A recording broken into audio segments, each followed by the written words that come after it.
Hello, hello. Aujourd'hui, je teste un cadeau. Vous voyez, comme quoi. Si vous me rejoignez, je pense que vous allez peut-être découvrir un son différent parce que dans mes podcasts précédents, je faisais tout avec mon téléphone.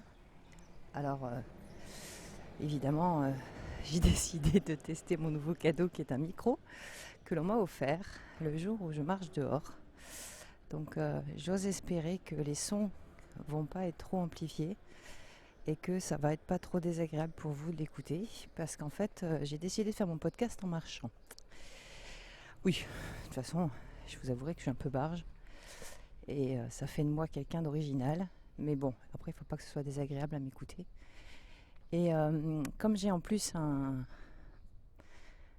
casque assez particulier, ce qui est particulier c'est que je m'entends très bien et en même temps j'entends extrêmement bien les oiseaux qui me réveillent d'ailleurs à 3h30, 4h le matin quand je vais marcher.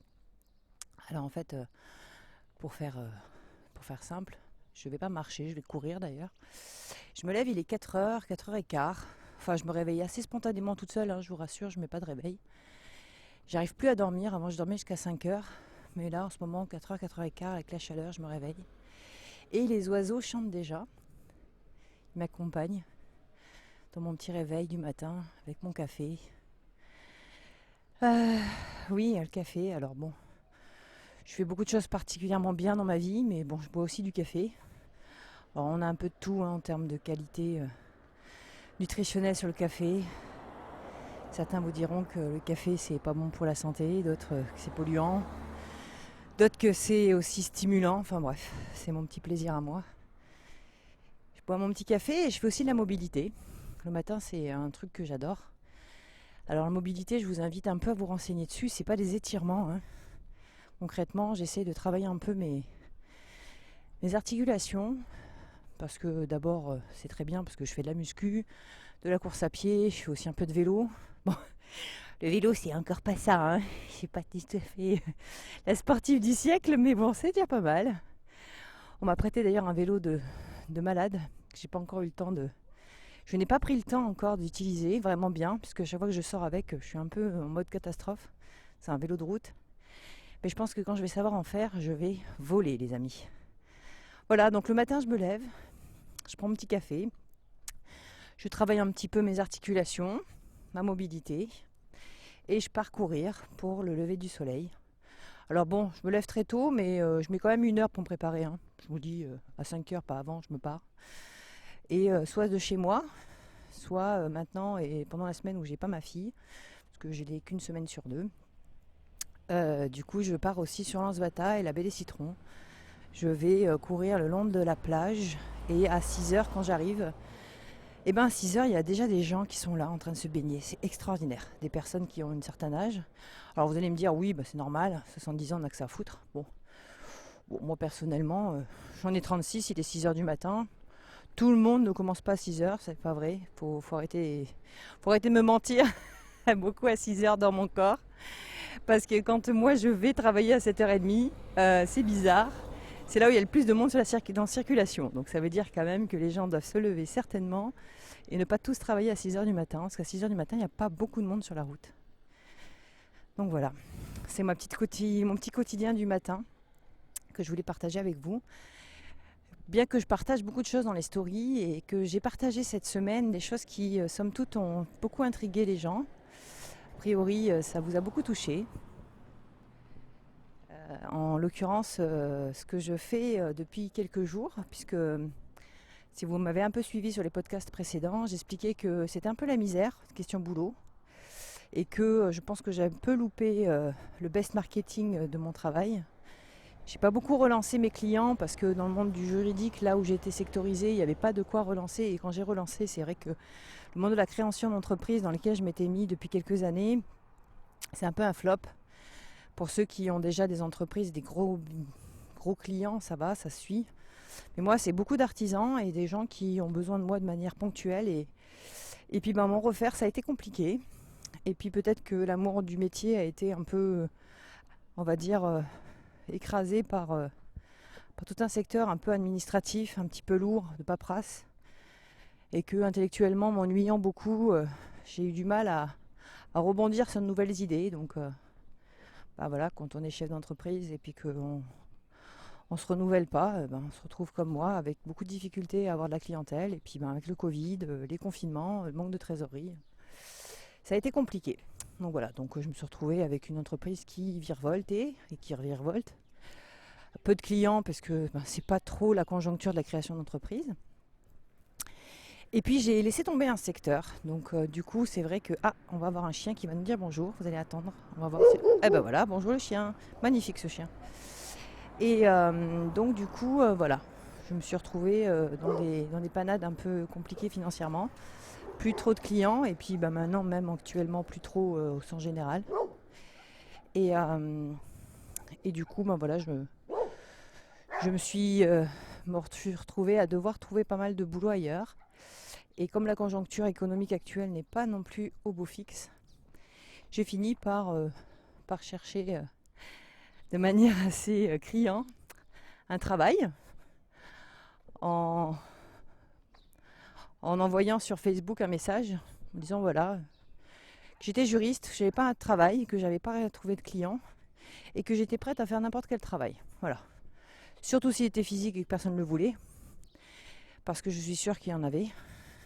Et que il y avait peut-être des pauvres entrepreneurs qui cherchaient quelqu'un et que moi j'étais là. Et que je m'en foutais. Ni les horaires, ni les jours, je trouverais une solution. Et puis j'ai une petite personne qui m'a appelée et puis je me suis mis donc à faire ce nouveau job dont je parle dans le dernier podcast, qui est donc du tri sélectif. Et j'ai fait une grosse story dessus cette semaine. Vendredi, j'ai donc montré beaucoup ce que c'était. Réception des bagues, des big bags de tri sélectif des gens. Et puis après, la partie un peu moins amusante, où on va donc, on va dire au dock, et on doit ouvrir les poches, les ouvrir, vider les sacs.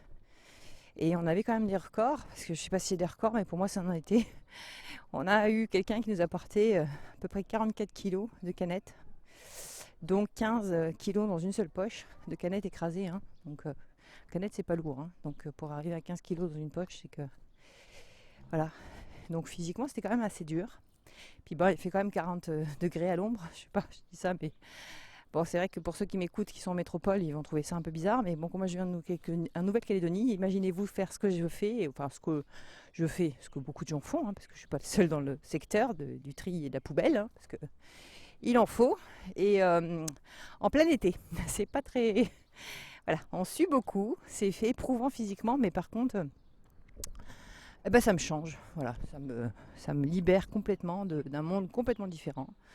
Je ne peux pas dire que je vais faire ma vie dedans, j'en sais rien. Et puis de toute façon, là n'est pas la question, on va dire. La question est, je vis au quotidien pour trouver quelque chose de mieux dans un secteur, je l'espère, juridiquement, intellectuellement intéressant, parce que c'est ce qui serait le mieux pour moi. Mais bon, après, l'idée c'est aussi de faire des choses bien en dehors, et la preuve, puisque je fais ces podcasts, et je m'éclate tout autant en faisant du sport aussi, et en communiquant avec vous. Et en communiquant sur le sujet, je me suis aperçue que j'avais beaucoup de messages. Alors au début, quand je faisais du sport, quand j'envoyais des messages en story, j'avais beaucoup de messages. Et puis ça s'est amenuisé parce que les gens ont commencé à avoir l'habitude de me voir courir à droite et à gauche. Je suis pas sûre que ça les ait motivés. Bon, j'apprends que certains l'ont été, donc ça me fait plaisir. Ça met des paillettes dans mon cœur, si j'ai pu vous en transmettre à ce moment-là. Et j'ai remarqué que donc... là, en faisant des stories sur moi, ouvrant les poubelles, ça a beaucoup touché les gens. Et j'en ai beaucoup qui m'ont écrit, en me félicitant. J'étais touchée parce que certains messages proviennent de gens que j'aime profondément. Je ne les nommerai pas parce que... Mais je sais qu'ils se reconnaîtront. Et elles se reconnaîtront parce que c'est en particulier des filles, mais aussi des hommes. J'ai été très touchée du partage qui m'ont éprouvé, enfin qui m'ont communiqué sur ce nouveau travail. Et j'ai été touchée parce qu'en fait, leur message était plutôt assez humain. Et j'ai trouvé assez normaux. c'est-à-dire putain, c'est génial ce que tu fais, c'est trop top, plutôt motivant. Et puis il y en a d'autres, j'avais l'impression que c'était qui pleuraient sur mon sort. Ma pauvre, j'espère que ça va être facile, que tu vas trouver mieux. Voilà. Et je me suis posé beaucoup de questions en fait. Voilà. Je me suis dit, tu vois, en fait quand tu fais un métier de merde, enfin un métier de merde, moi j'estime pas que ce soit un métier de merde, mais bon, il faut un métier comme un autre. Quand tu fais un métier difficile, un métier où personne ne veut, la honte, hein, parce que bon, la poubelle c'est quand même un peu la honte. La honte de la saleté, la honte de tout ça. Ça touche beaucoup les gens en fait. Et quand tu es juriste, quand tu es, je sais pas moi, assureur, quand tu es banquier, quand tu es comptable, en fait, c'est un peu commun quoi. Pas difficile quoi. Je pense qu'il n'y a pas de sous-métier et puis il n'y a pas surtout de métier plus difficile qu'un autre. Et je me suis rendu compte qu'on ne parle pas assez de ce qu'on fait réellement dans notre travail, que les gens ne s'intéressent pas trop à ce qu'on fait dans notre travail.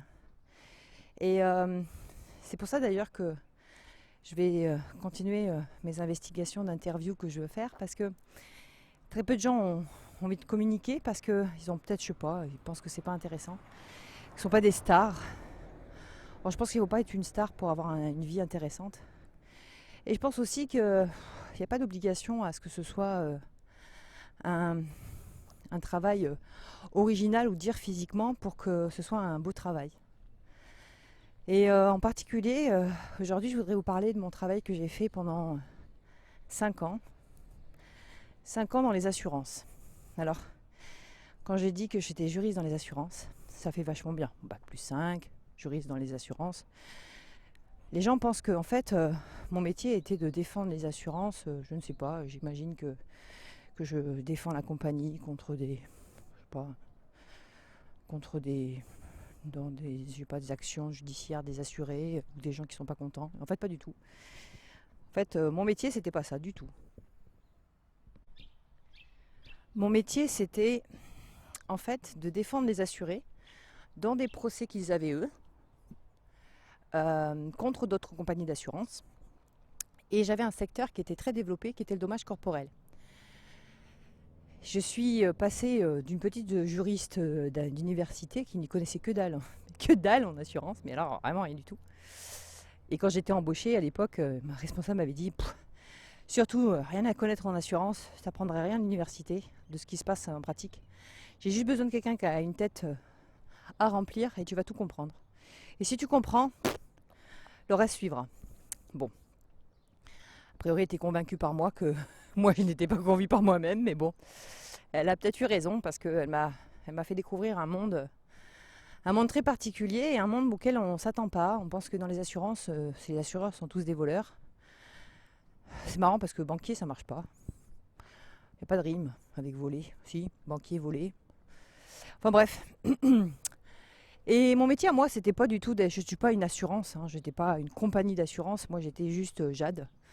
Derrière un bureau, un petit JJ qui arrivait au travail le matin et qui avait comme objectif de devoir défendre des gens et de les indemniser parce qu'ils avaient payé une assurance toute leur vie suite à un accident de la route.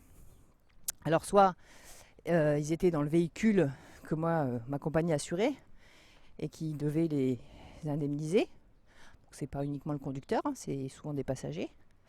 Ou alors j'étais à les aider à être indemnisés par l'assurance du véhicule qui était responsable.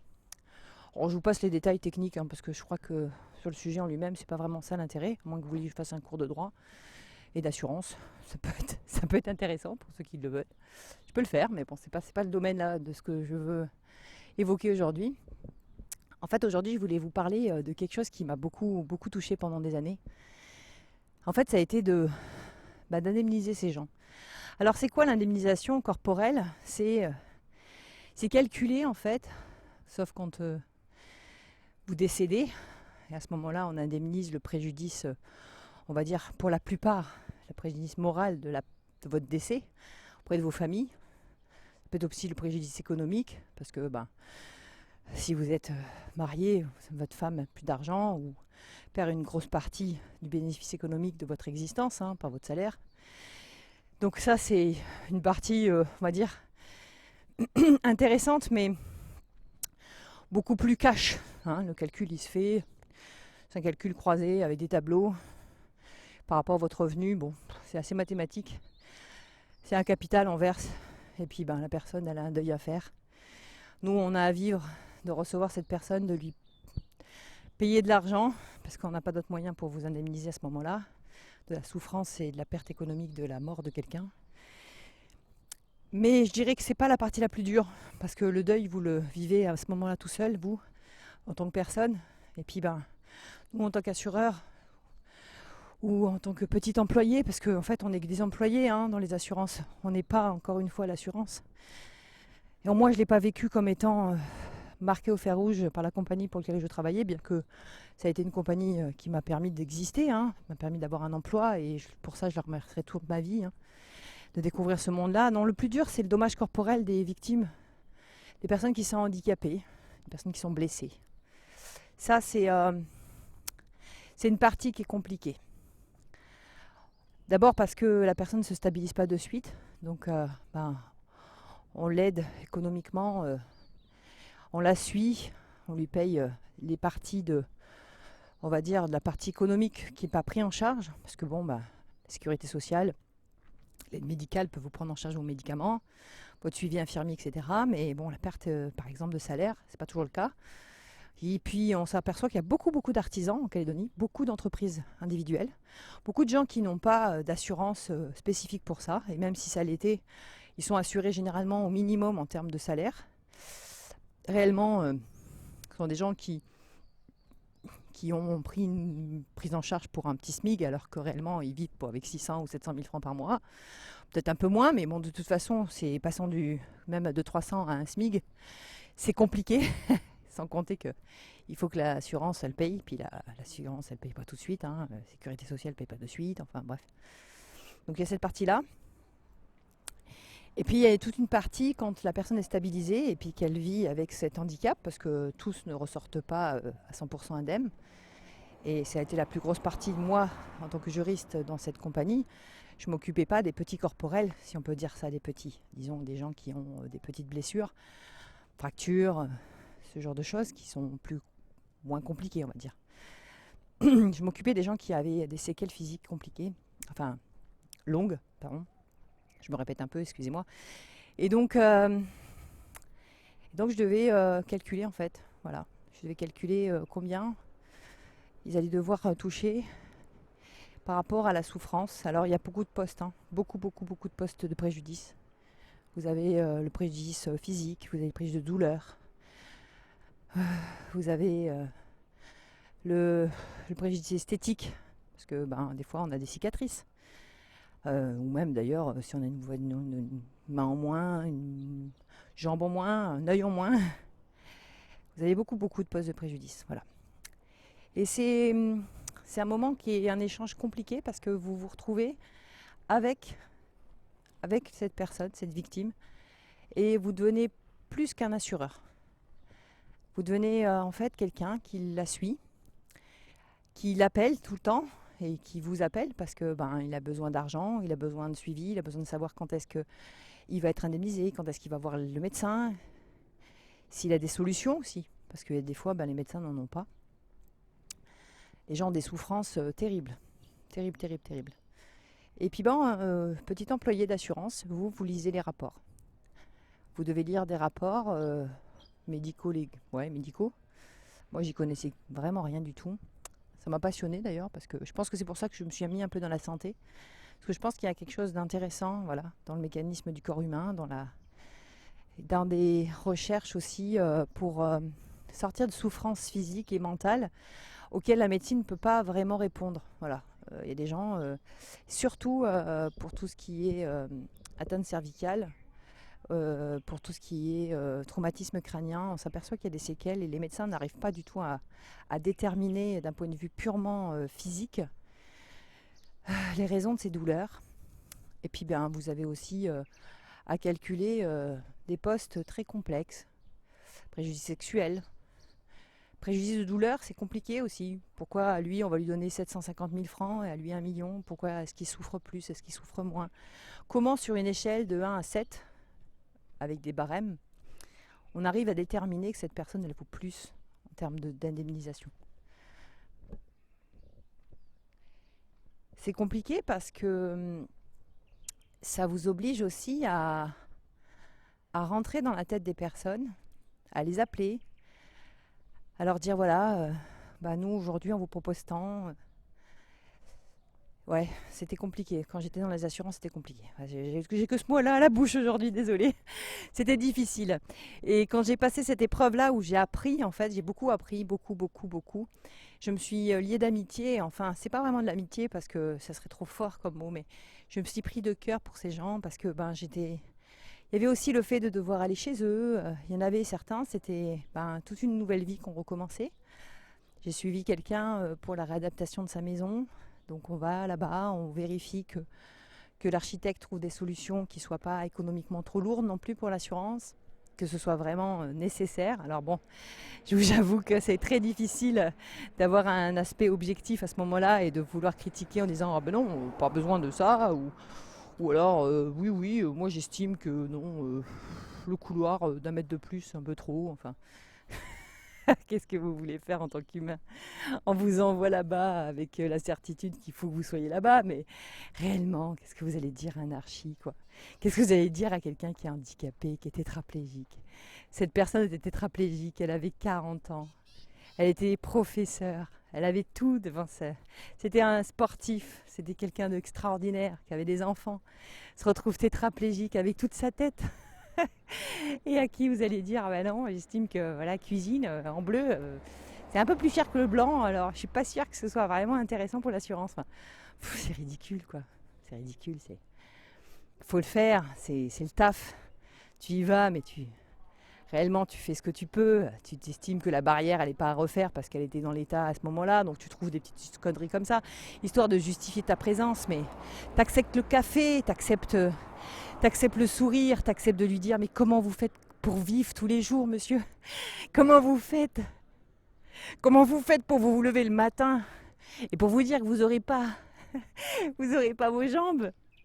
Comment vous faites pour garder dehors? Et à qui on va dire oh ben non, il y a la piscine, elle sert à rien. Vous en aviez une avant, on va pas vous en remettre une, vous ne savez pas nager. Et vos enfants et votre femme qui en avait. Et vous qui pouvez peut-être vous patauger, même si c'est le corps entier, vous pouvez même pas bouger vos bras. Qu'est-ce qu'on s'en fout de savoir s'il veut avoir sa piscine?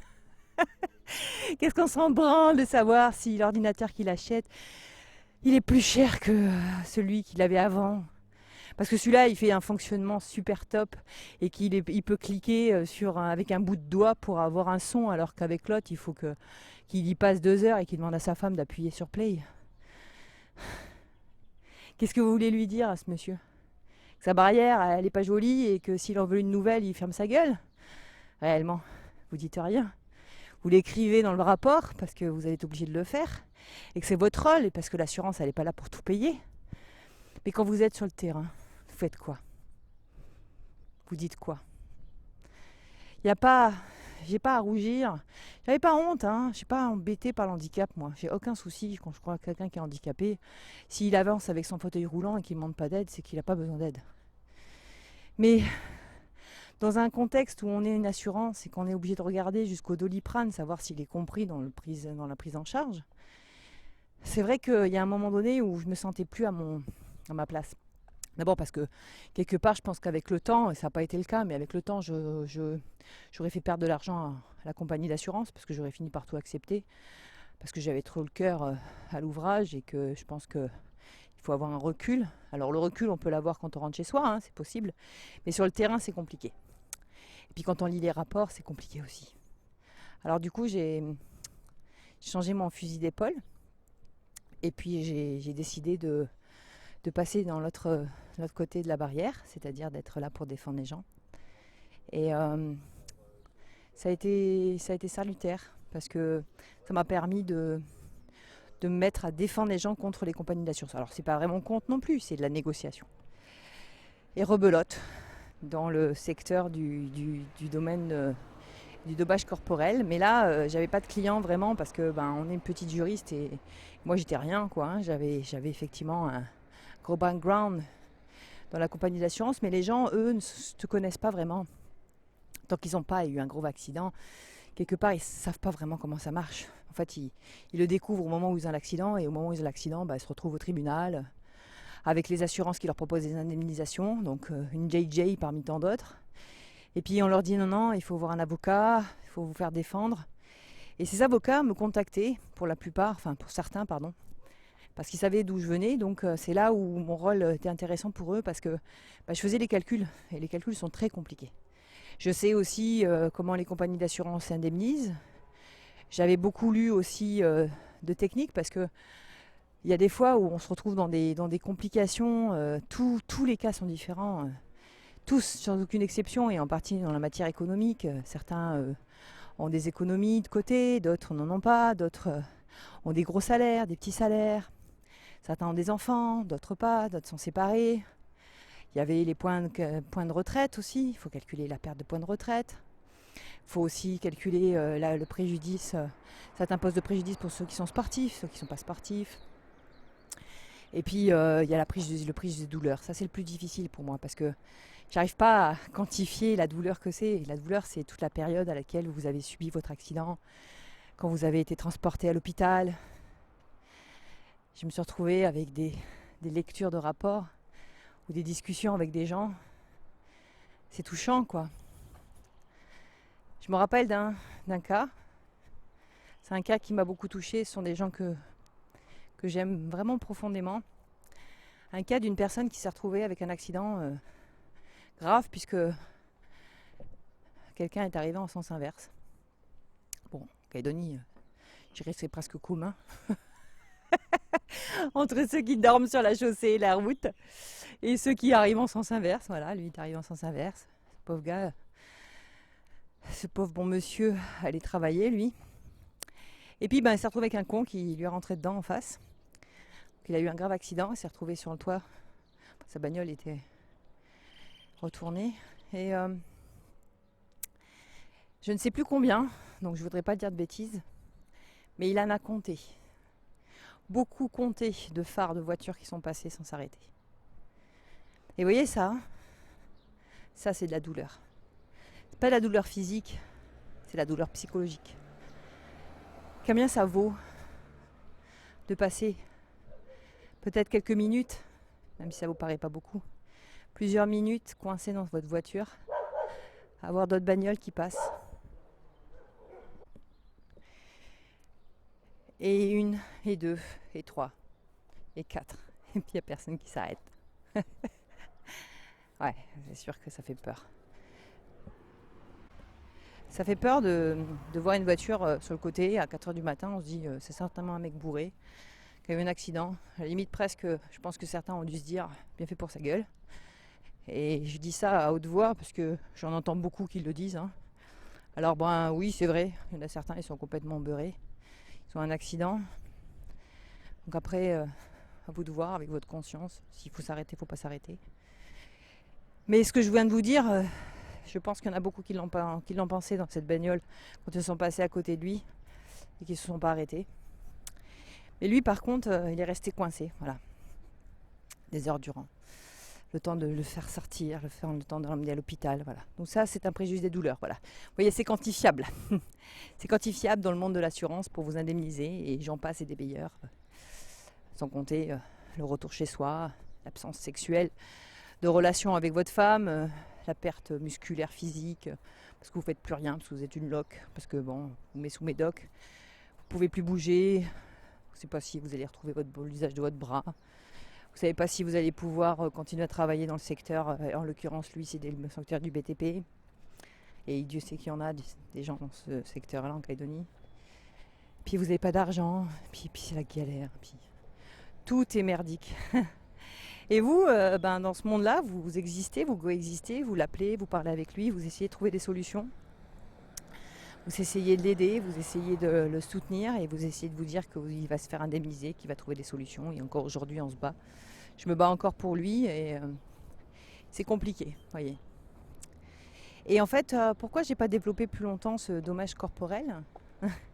Parce qu'en fait, réellement, en fait, c'est un secteur qui est très prisé en termes en termes de défense juridique pour les avocats. Très peu sont spécialisés dans le domaine. Alors en métropole, beaucoup. Je pense que maintenant, en Calédonie, il y a des gens qui se sont quand même pas mal évolués. Mais moi, quand j'ai commencé à travailler pour les avocats, il n'y en avait pas. C'est compliqué, hein, le calcul est très complexe, sans compter que moi j'avais la connaissance de la technique de négociation avec les assurances et je sais comment ils provisionnent leurs dossiers, je sais sur quoi ils lâchent, sur quoi ils lâchent pas. Et franchement, il y a des fois où je me dis que je suis un marché aux poissons. Alors, si tu me donnes 1 million sur ce préjudice-là, je t'offre 500 balles sur celui-là. C'est un peu ridicule quand même. Bon, après, de toute façon, ça fait partie du jeu. Et donc du coup, quand je me suis mis là-dedans, faut savoir que les 3/4 des avocats, ce qui est normal, ils sont payés pour leurs honoraires, parce que ils travaillent quand même, faut pas exagérer. Et les honoraires sont des honoraires fixes. C'est des honoraires fixes qui touchent en fait, et c'est des sommes assez faibles, contrairement à ce qu'on croit. Moi je travaillais pour eux, donc s'ils devaient le faire tout seuls, c'est des heures et des heures et des heures de calcul, de recherche sur la dernière jurisprudence, sur la dernière décision de justice en matière de tel préjudice, parce que tout n'est pas en forme de tableau. Vous avez des préjudices un peu spécifiques, familiaux, des cas un peu inconnus, des calculs auxquels on n'a pas pensé. Et donc moi je passe des heures à lire des choses comme ça. Et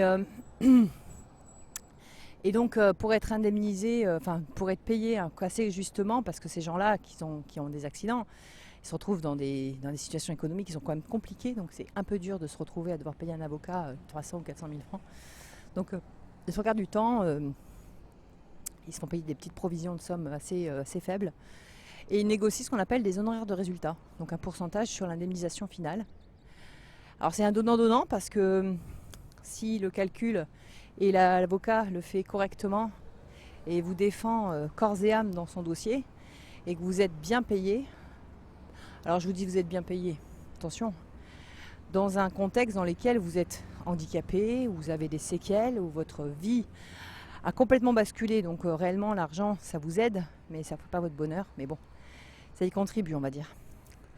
Et puis pour la plupart c'est des paiements de choses qui ne vont même pas vous revenir, parce que c'est des infirmiers, des pertes, des paiements de frais médicaux, de choses, des voitures qui vous permettent de vous débloquer correctement, enfin des choses un peu particulières.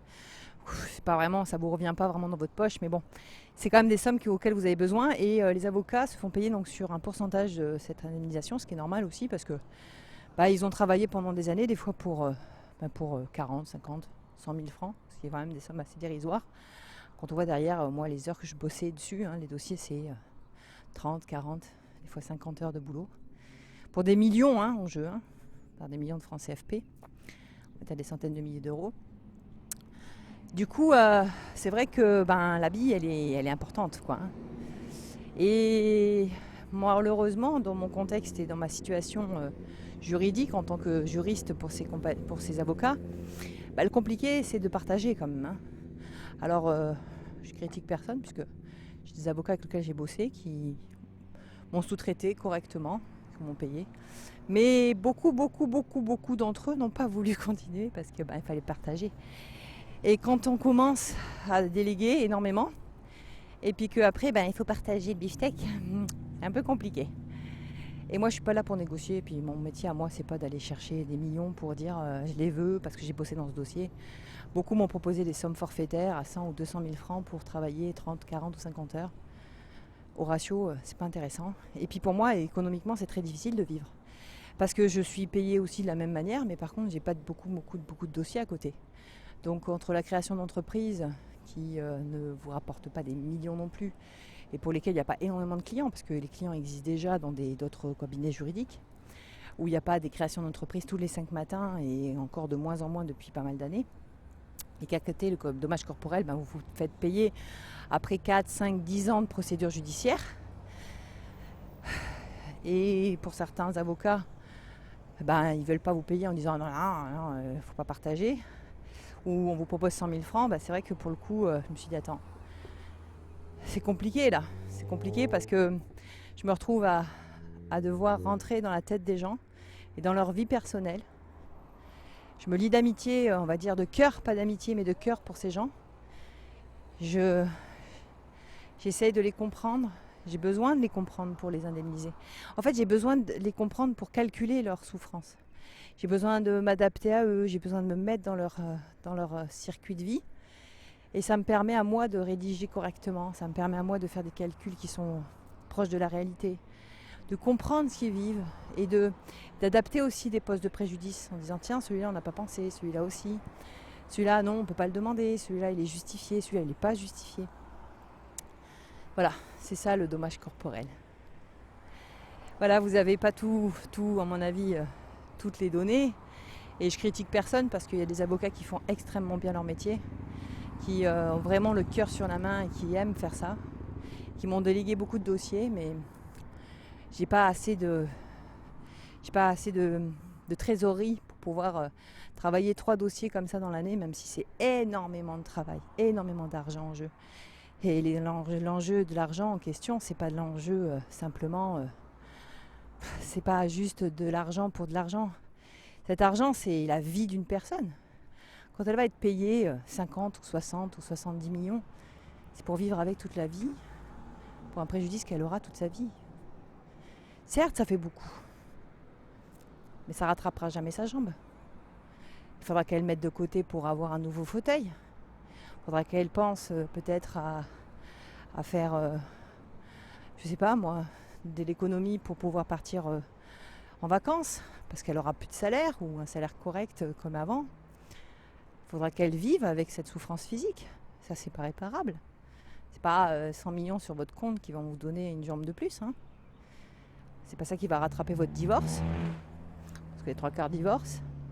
C'est pas ça qui va ramener votre ego que vous avez dû laisser à la porte de votre bagnole quand on vous a explosé le corps entier en 1000 morceaux. Ça vous enlèvera pas les cauchemars que vous vivez quand vous revivez 20 000 fois votre accident.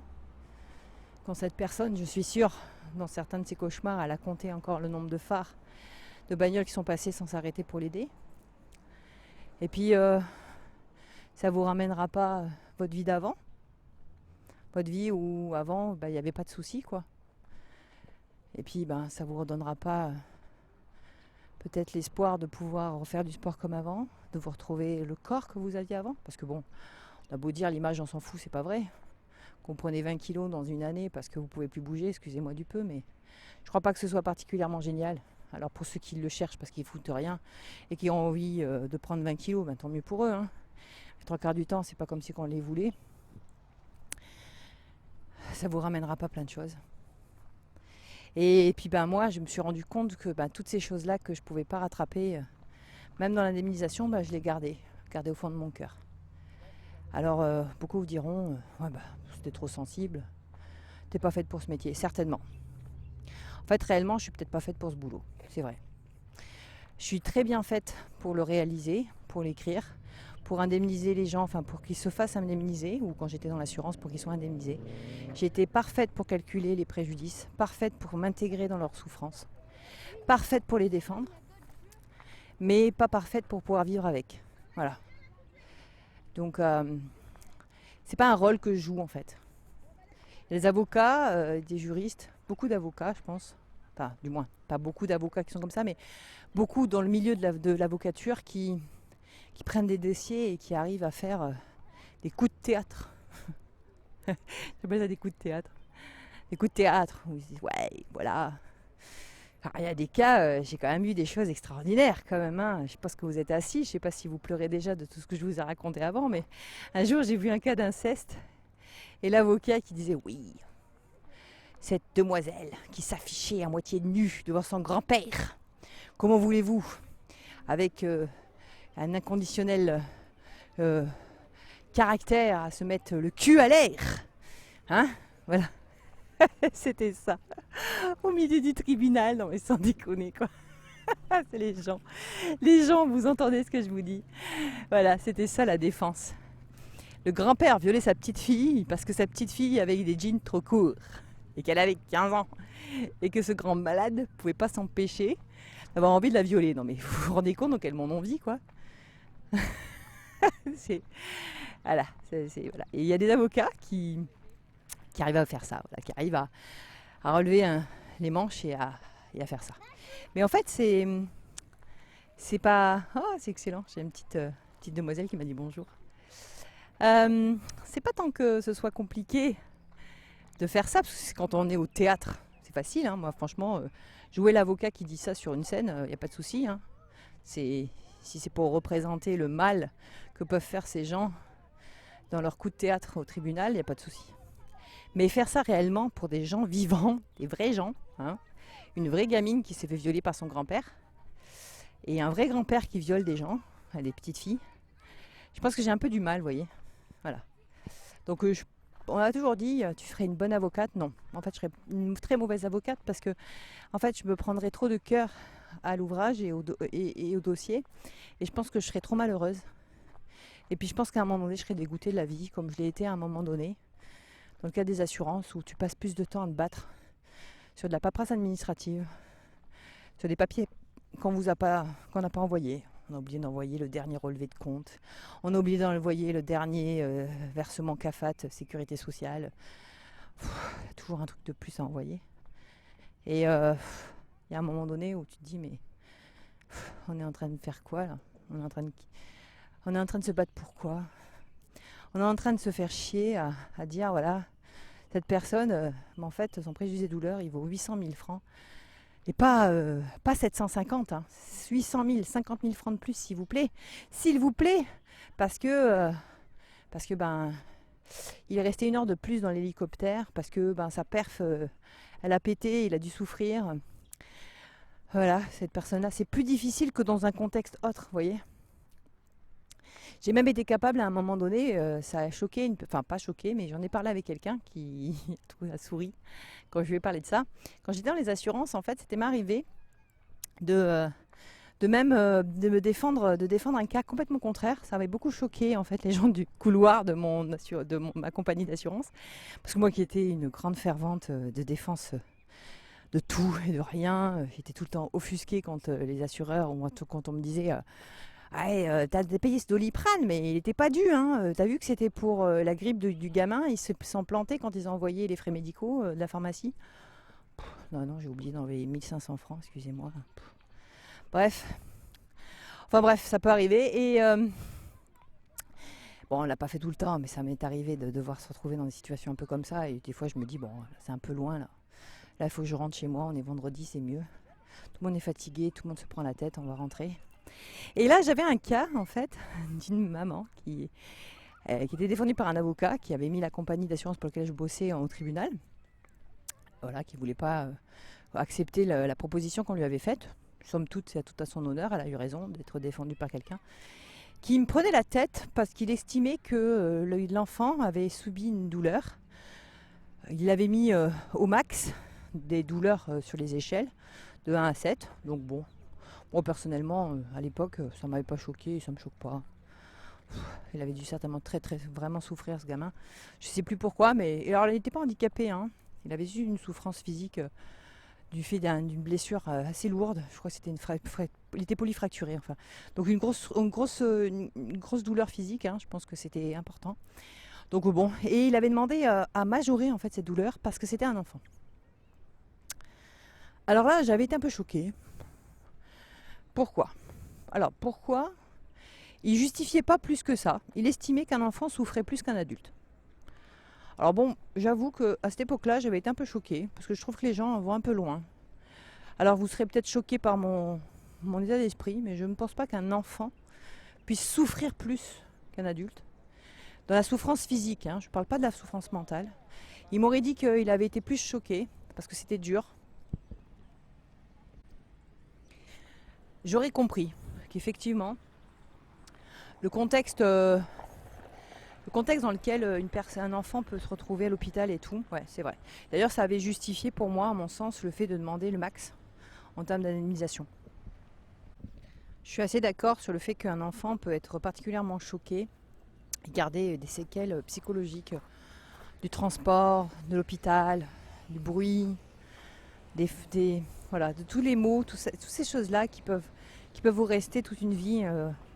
Et ça avait justifié qu'effectivement, dans un contexte similaire d'adulte, là où on aurait mis une douleur de 5 sur 7, là pour un enfant on en met 7 sur 7, je trouve ça normal. Mais de majorer supplémentairement en disant oui, cet enfant a encore plus souffert parce que c'est un enfant et qu'il ressent plus la douleur, là je crois qu'on va au-delà des capacités humaines de justifier vraiment si un enfant souffre plus qu'un adulte. Je pense qu'un enfant souffre plus moralement parce qu'il n'a pas ces inhibitions qu'on a nous. Il n'a pas, disons, perdu une partie de son cœur. Parce que je pense qu'on perd une partie de notre cœur quand on devient adulte. Alors on appelle ça de la naïveté, vous appelez ça comme vous voulez. Certainement vous êtes moins sensible, moins sentimental. Moi je vois ma fille, elle s'émerveille encore sur des choses auxquelles moi je fais plus attention. Et il y a des fois où je me dis heureusement qu'elle est là. Parce qu'elle me permet de continuer à vivre ces moments-là que j'avais perdus. Et elle me fait revivre les moments que j'ai eus quand j'étais enfant. Et puis bah tant pis, si je reviens un peu enfant, bah tant mieux. Tout, je pense que je ne l'ai pas complètement perdu, la preuve, vu que je suis un peu trop, peut-être trop sensible sur certains points. C'est pas un atout, hein, je vous le dis de suite. C'est pas un atout d'être très sensible parce qu'après ça vous met un petit peu, ça vous rend un peu associable. Alors bon, on vit pour soi, on meurt tout seul. Et il y a des fois où c'est un peu chiant, c'est vrai, d'être un petit peu à l'ouest et d'être en dehors du contexte, quoi. Et tout ça pour dire que donc je m'étais battue en disant que je n'étais pas d'accord sur le fait de majorer encore supplémentairement la douleur de cet enfant qui avait reçu donc, et par l'intermédiaire de ses parents, hein, parce qu'en plus il ne le touchait pas directement, des sommes d'argent pour une douleur de polyfracturé. Alors je ne sais plus si c'était vraiment une polyfracturée, mais enfin il avait beaucoup de fractures, parce qu'il aurait souffert physiquement plus, je ne sais pas. Je pense qu'en tant qu'adulte, la souffrance physique, elle est même, je pense, des fois même plus dure parce qu'en tant qu'enfant, moi je me rappelle, quand je tombais, quand je m'ouvrais, quand je me faisais mal, je passais moins d'heures à me regarder dans la glace. Je sais pas, j'avais l'impression que mon genou qui était ouvert, ça pouvait rester 3 jours avec je sais pas moi, du sang qui coule, une croûte. Moi j'en faisais pas toute une histoire, maintenant bon... Ouais, je peux plus faire mes squats, ça me fait mal, ça me fait chier. Ça me fait mal, j'ai du mal. Je cuisine le citron sur ma petite blessure du doigt. J'en parle. Quand je me lève le matin, j'ai mal à l'épaule parce que la veille j'ai un peu trop tiré. Enfin, bon, après moi je suis une très grosse sportive, hein, donc ça explique aussi. Mais disons que je pense que quand on est gosse, on marche plus, on fait plus de sport, on monte aux arbres, on se prend un peu moins la tête. Donc je suis pas sûre que la douleur physique elle soit vraiment ressentie de manière majorée en tant qu'enfant. Je pense que c'est un peu un leurre. Par contre, psychologiquement, je pense qu'effectivement, cet enfant a dû être tellement touché. C'est un peu troublant, c'est un peu lourd, le contexte de l'hôpital. Et en ça justifiait ses demandes. Donc voilà. Vous voyez, dans des contextes différents, je peux avoir des sentiments différents. Et je peux avoir des réactions qui peuvent vous paraître un peu bizarres. Mais c'est pas facile. C'est pour vous dire que c'est pas facile. Pas facile d'indemniser ou de faire indemniser quelqu'un sans devoir rentrer dans la tête et sans devoir imaginer ce que c'est. Et c'est pas facile non plus d'imaginer la douleur ou la difficulté physique que ça peut apporter quand on ne l'a pas vécu. C'est pour ça que ces rapports médicaux sont intéressants. C'est pour ça que j'allais aussi aux expertises médicales. Alors c'est compliqué, parce que c'est pareil.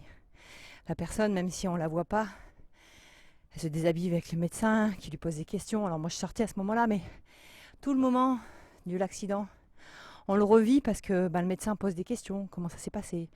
Ok, vous avez eu ci, vous avez eu ça. On vous a désincarcéré. On vous a injecté ça. On vous a fait telle analyse, vous avez eu telle séquelle, vous êtes rentré chez vous, comment ça se passait? Ah, votre femme vous baignait. Ah, votre femme vous donnait à manger. Ah, votre mari vous aidait à vous lever. Ah, ok, d'accord. Ah ok, vous aviez une poche pour aller faire pipi. Ah ok, vous aviez une canne pour sortir. Ah ok, vous arriviez plus à retrouver votre chemin. Ah oui, c'est vrai, vous avez fait de la rééducation parce que vous saviez plus marcher. On vous a rappelé les mots aussi parce que vous n'arriviez plus à retrouver vos mots. Vous n'arriviez plus à faire la cuisine. Vous n'arriviez plus à manger correctement. Ah ok. Et donc vous, ah oui, vous avez pris 20 kilos. Ça va? Ça a été compliqué, ouais. D'accord. Et vous travailliez plus. Qu'est-ce que vous faisiez la journée, monsieur? Vous regardiez la télé? Oui, mais je comprends bien. Et votre infirmière, elle venait combien de fois par jour? Et vos enfants, vous les voyez un peu vos enfants? Ah, vous n'arriviez plus à jouer avec lui, d'accord. Et votre femme? Ah, elle est partie? Oui, mais je comprends. C'est dur, je comprends, monsieur. Oui, d'accord. Et après, comment ça s'est passé? Et voilà, et on se refait le film de 4, 5 années de vie. Et après, on voit aussi le moment où la personne elle sourit. Ah, vous avez recommencé à travailler, c'est super. Ok, maintenant vous arrivez à conduire. Qu'est-ce qui vous gêne, monsieur? D'accord. La nuit, vous dormez mal encore? Oui, vous avez mal là. Oui, vous savez, à l'imagerie médicale, il n'y a plus rien. Oui, je sais, vous avez encore la douleur. Il y a des gens, en fait, qui continuent à avoir des douleurs physiques sur des points, on va dire, réparés. Mais certainement que psychologiquement, le cerveau n'a pas fait encore le travail. Alors, c'est pas des gens qui sont douillés, hein, attention. Il y a un décalage, des fois, entre le cerveau, la douleur physique, et puis la réparation mécanique du corps. Ça, c'est compliqué. C'est un peu comme vous faites de la mobilité. Si vous faites de la mobilité, ça revient un peu à l'idée et du coup, je ferai la boucle comme ça. Je finirai mon podcast comme ça. Quand vous faites de la mobilité, vous voyez, votre corps, parfois quand vous travaillez votre épaule, vous ne pouvez pas aller plus loin qu'à un certain niveau. Et à force de travailler, en fait, cet équilibre ou cet étirement ou cette rotation, les jours passant, cette rotation, on ne parle pas d'années, on parle de jour en jour, de semaine en semaine. Cette rotation va se faire de plus en plus large, de plus en plus profonde. En fait, c'est juste que, avec le temps, vous indiquez à votre cerveau, c'est cool, c'est bon, tout va bien, t'inquiète pas. On peut tirer encore un peu. T'inquiète, ça passe, ça passe. En fait, c'est beaucoup dans la mobilité et dans la rotation. C'est pas uniquement des muscles, c'est pas uniquement des tendons. C'est aussi tout un système articulaire et surtout tout un système de cerveau qui s'est conditionné à ce que ce mouvement-là, vous ne pouviez pas aller au-delà d'un certain degré, d'un certain niveau. Et à force de le faire, vous indiquez à votre cerveau que tout va bien et il lâche prise. C'est une sorte de lâcher prise. Et ce lâcher prise, quand on a eu un accident, il est compliqué. Et des fois, le cerveau, il n'a pas lâché prise. Et puis vous avez retrouvé vos doigts, vos bras, vous avez retrouvé vos os qui ont repoussé, parce que ça pousse les os, ça se refait. Enfin, du moins, ça avait toute une chirurgie derrière, mais c'est impressionnant. Ça se répare, on va dire. Et vous avez toujours la sensation que votre bras est fracturé, vous avez toujours la sensation. Donc j'ai connu des gens comme ça qui avaient du mal à passer, mais c'était pas leur faute parce que au niveau de la tête, la tête était restée bloquée. Ils n'avaient pas fait de la mobilité, on va dire, cérébrale, plastique, du cerveau pour arriver à se caler avec la réparation physique. Vous voyez, c'est profond, c'est beaucoup de complications. Après, on arrive dans un contexte où les gens psychologiquement sont encore très bouleversés, et pourtant on les indemnise, pourtant on leur paye déjà, on va dire, la souffrance, mais ça leur suffit pas parce qu'ils n'ont pas encore passé. On leur dit mais physiquement c'est bon, ça y est, vous pouvez retravailler. Mais eux, dans leur tête, c'est pas possible encore. Ils n'ont pas mené toutes les étapes. Pourquoi ils ont vécu ça? Pourquoi ils en sont arrivés là? Et pourquoi aujourd'hui ils sont pas dans le contexte, dans le devis qu'ils menaient avant, quoi. Et moi j'en suis arrivée là. Pourquoi j'ai fait tout ça? Pourquoi j'ai fait tant d'années d'études? Pourquoi j'ai passé ces étapes? Pourquoi j'ai travaillé pour les assurances? Pourquoi j'ai vécu avec ces gens? Pourquoi j'ai vécu leur traumatisme? Et pourquoi je fais aujourd'hui en partie 2 jours par semaine du tri sélectif pour finir mes fins de mois et puis pour, je pense aussi quelque part, rendre une partie du bonheur aux gens dans l'environnement, dans l'écologie et puis dans l'aide aussi parce que beaucoup d'entre eux bénéficient davantage de petits bons et de bons cadeaux chez des partenaires qui leur permettent d'offrir à leurs enfants du bowling, un peu plus à manger, enfin bref. Voilà, quand ils participent au jeu de l'environnement et de l'écologie, ils peuvent aussi avoir ça comme avantage.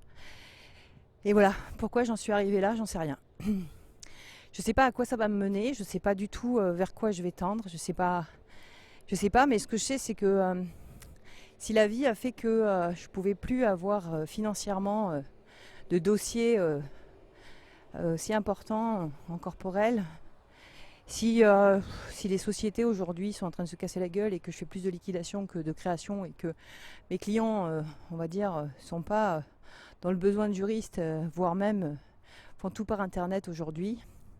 Si je suis obligée de chercher des petits boulots par-ci par-là pour arriver à faire fin de mois, si j'ai pas réussi à faire de la publicité, parce que réellement faire de la publicité sur le dommage corporel, vous comprenez maintenant pourquoi j'ai pas non plus fait venez chez JJ, elle va vous faire gagner des millions si vous avez eu un accident de la route. Vous voyez, c'est pas le genre de truc que moi j'arrive à faire. Puis si, pour certains avocats, je ne dis pas tous parce qu'il y en a certains qui sont merveilleux, mais si certains ont arrêté de travailler avec moi parce qu'ils ne voulaient pas partager le beefsteak, certainement qu'il y a des raisons. Il y a toujours des raisons. Et je suis la cause de ces raisons. Si j'en suis où j'en suis, et j'en suis arrivée là, c'est de ma faute. Alors, c'est pas que je me flagelle, c'est pas tant que je veuille dire c'est bien fait pour toi, Jade, c'est bien fait pour toi, non. C'est juste que tout ce chemin-là, je l'ai mené toute seule. Si j'ai levé le pied en indemnisation corporelle, c'est certainement parce que mon cœur ne pouvait pas suivre. Si j'ai arrêté de la passion de l'artisanat et de la création d'entreprise, c'est certainement parce que c'était beaucoup trop de paperasse et que ça n'allait pas avec moi. Si j'ai fait un appel au secours sur Facebook et que c'est le tri sélectif qui m'a appelé, c'est certainement pas par hasard. J'aurais pu trouver peut-être un job dans des endroits qui vendent des fast-food, mais j'ai pas fait ça, j'ai pas fait cette démarche-là. Pas sûr qu'ils m'auraient accepté, hein. Ça se trouve, ils auraient dit encore une fois, comme dans les milliers de jobs auxquels j'ai postulé avant, que j'avais trop de diplômes, comme si que ça pouvait justifier le fait que j'ai besoin de travailler et qu'ils aient besoin d'un employé, mais enfin, bon bref. À long terme, ça pouvait leur poser problème. Et du coup, peut-être que c'est pas du hasard tout ça. Et puis que j'en reviens à découvrir de nouvelles choses. Peut-être aussi une boucle bouclée dans mon podcast du jour. Parce que je vous ai jamais dit, mais ce sera peut-être l'occasion un jour pour un autre podcast, de dire que j'ai fait un master en économie durable, développement durable. Je crois que j'en ai un peu parlé, un peu avant. Et puis vous voyez, c'est rigolo parce qu'aujourd'hui je fais du tri sélectif 2 fois par semaine. Je rentre dans l'écologie, la gouvernance, tout ça, toute l'économie, du monde de l'écologie. Et c'est passionnant parce que c'est peut-être pas par hasard aussi que mon master 2 est là-dessus. Voilà. La boucle est bouclée, je rentre chez moi, j'ai fait un tour énorme en marchant. Je ne sais absolument pas quel est le son et la qualité de ce podcast. J'espère, oh là là, j'ai l'espoir qu'il n'ait pas tout raté parce que j'ai beaucoup donné.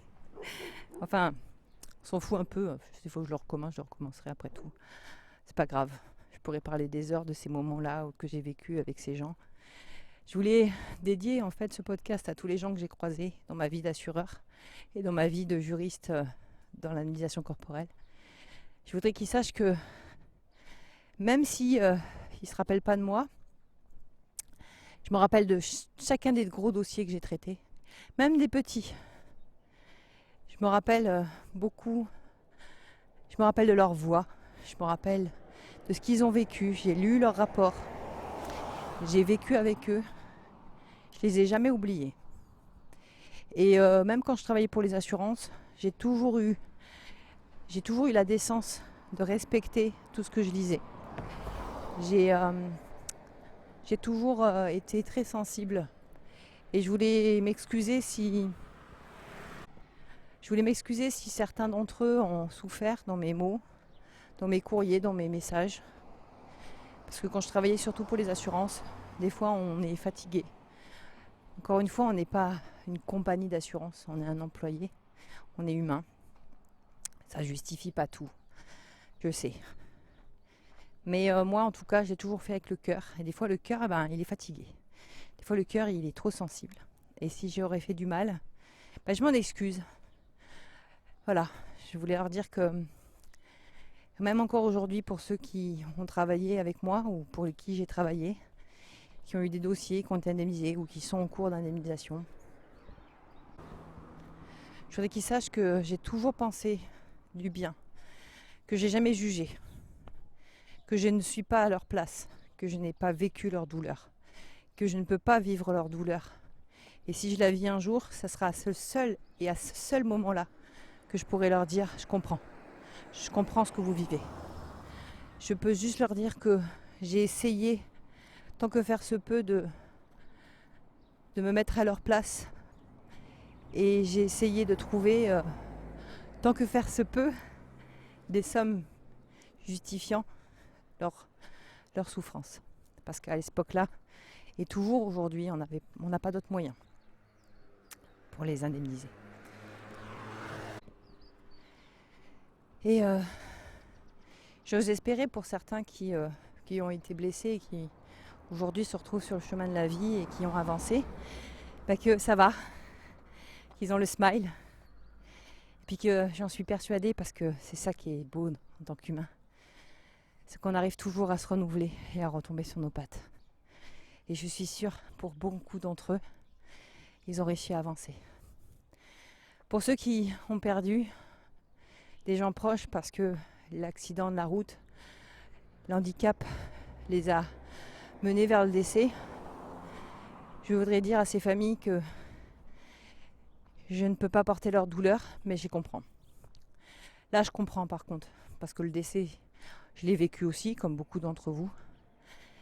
Et je pense que c'est extrêmement difficile. Donc, à toutes ces personnes-là, et à toutes celles qui sont sorties d'un accident de la route, voilà, je les salue aujourd'hui. Et je me dis que je ne sais pas si c'est vers ça que je tends encore, si je vais retourner dans ce monde-là. Mais en tout cas, ce qui est sûr et certain, c'est que chaque moment que j'ai passé avec eux, chaque instant, chaque courrier que j'ai écrit, et chaque défense, chaque calcul, je l'ai fait avec le cœur, pas pour l'argent. La preuve, si c'était pour l'argent, j'aurais mené un combat féroce pour garder, en tout cas, de gros dossiers, ce qui n'est pas le cas. Voilà, j'espère que vous avez été jusque-là. C'est très long ce podcast, mais il est très révélateur de la vie que j'ai menée et que je mène. Et je pense pas qu'on soit obligé de me dire « Waouh, bravo Jade, merveilleux ton tri sélectif ». Non, soyez juste content pour moi, parce que je suis barge. Je suis complètement barge et que tout ce que je fais, voyez, en courant le matin, le sport que je fais, les paillettes que j'ai mis dans mon cœur, c'est pour tous ces gens qui ne pourront jamais le faire. Je pense que vous pouvez comprendre aujourd'hui pourquoi je donne autant dans le sport, pourquoi je donne autant dans ma vie. Je pense que j'ai compris que on n'en a qu'une seule de vie. Alors, pour tous ceux qui ne pensent pas comme vous, qui ne sont pas contents, pour les gens qui disent oh, pourquoi tu fais ça, pourquoi tu fais de la muscu, pourquoi tu fais du sport, pourquoi tu manges comme ci, pourquoi tu fais attention à toi, pourquoi tu aimes ci, pourquoi tu fais telle activité, pourquoi tu fais des échecs, pourquoi tu es un gros joueur de jeux vidéo, pourquoi tu aimes les mangas, pourquoi tu aimes lire, pourquoi tu sors pas, pourquoi tu cours trop, pourquoi tu fais des trails, pourquoi, on s'en fout en fait. On n'en a rien à foutre de pourquoi, c'est votre pourquoi à vous. Dites merde à la vie, et puis si vous voulez pas leur dire merde, comme dirait Rudy Koya dans un de ses podcasts, je suis désolée, en ce moment j'écoute beaucoup de Rudy Koya, donc je le cite, mais bon, comme dirait Rudy Koya dans un de ses podcasts, si vous voulez pas leur dire merde, agissez comme si vous vouliez leur dire merde, faites votre vie, moi je fais la mienne, et je souris. À plus tard, et à bientôt j'espère. Bon week-end, bonne écoute pour d'autres podcasts éventuellement. Et puis, comme je le dis tout le temps, si vous avez envie de me laisser un commentaire, un message, c'est pas tant pour me faire vivre, parce que je pense pas que je vais être célèbre dans la vie, dans mes podcasts, ça c'est sûr. Et je m'en fous en fait, je fais pas ça pour la célébrité, je fais ça pour partager ce que je vis, parce que je suis sûre qu'il y en a certains qui auraient bien envie de partager ce qu'ils vivent, qui n'y arrivent pas. Et du coup, d'écouter la vie des autres leur permet peut-être d'agir, et si c'est le cas, tant mieux. Et si ça vous a juste donné le sourire, si ça vous a donné envie de pleurer, si ça vous a donné un sentiment, c'était le but de ce podcast. Allez, ciao, à bientôt.